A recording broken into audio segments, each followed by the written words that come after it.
নমস্কার বন্ধুরা, সোমার বাঙালি রান্নায় তোমাদের সবাইকে স্বাগত জানাই। আজ আমি বানাবো ঝিঙে আলু পোস্ত। প্রথমে 2 চামচ পোস্ত ও 2টো কাঁচা লঙ্কা দিয়ে ভালো করে বেটে নেব। এবার কড়াইয়ে তেল দিয়ে দেব।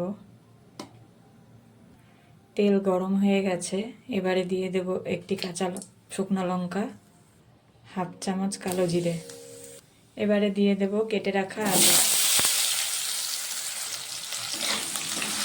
আলুটা ভালোভাবে ভেজে নেব। আলুটা ভালোভাবে ভাজা হয়ে গেছে, এবারে দিয়ে দেব কেটে রাখা ঝিঙে।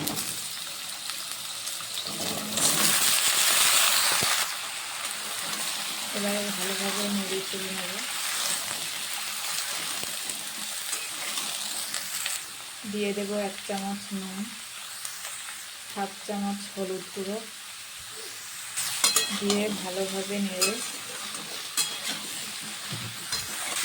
ঢাকা দিয়ে দেব।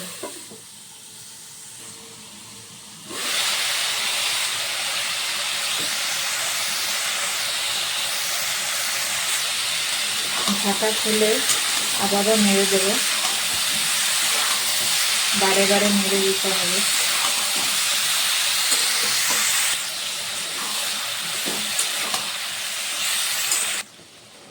ঝিঙে থেকে পুরো জল বেরিয়েছে, এবারে দিয়ে দেব কেটে রাখা টমেটো।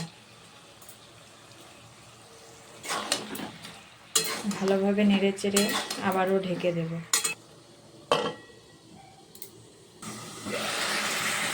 ঢাকা খুলে এবার দিয়ে দেব পোস্ত বাটা।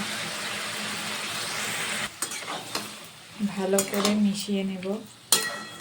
দিয়ে দেব 1 চামচ চিনি ও 2টো কাঁচা লঙ্কা।